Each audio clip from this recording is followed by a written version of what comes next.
It's not about the value of your soul. It's about the value of you in the marketplace. There's always two pains in life. There's the pain of discipline, or there's the pain of regret. It's not what happens that determines the quality or the quantity of your life. It's not what happens. And the reason is because what happens to about everybody. No different. The sun went down on all of us last night. A common event, a happening. And I found out that the same things can happen to two different people. One gets rich and one stays poor. Why is that? It's because it's not what happens, but rather it's what you do that changes everything. What's an area of your life right now that you really want to improve? What's an area that's important to improve?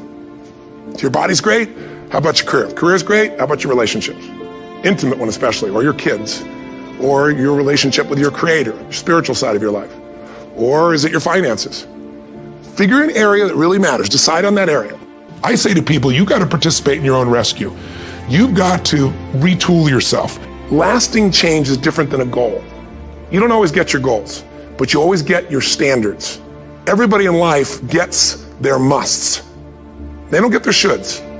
Most people have a list of shoulds, don't they? Don't you have a list of the shoulds, things you should do, you should follow through on? I should lose some weight, I should work out more, I should make more calls, I should respond more rapidly to my email, whatever, you know? I should get into the office earlier, I should be, more confident. Whatever your should list is, people love to have their should list be met, but it's kind of like New Year's resolutions.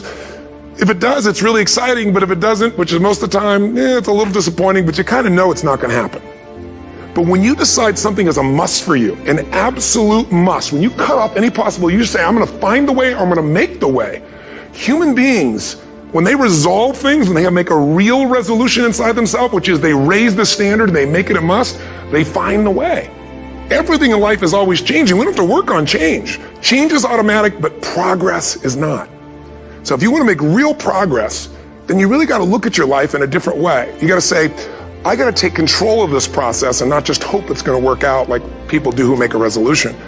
My mom was a powerful woman, so she kicked my fourth father out, whose name I carry, and he adopted me. And when he went out, she decided it wasn't his side, so she kicked me out too by chasing me out with a knife. And I wasn't worried she was going to stab me or anything, but I decided this is freedom, and I've got to find a way to make my life work. But I had no money. I had a 1960 Volkswagen I worked $40 a week as a janitor to buy and pay for.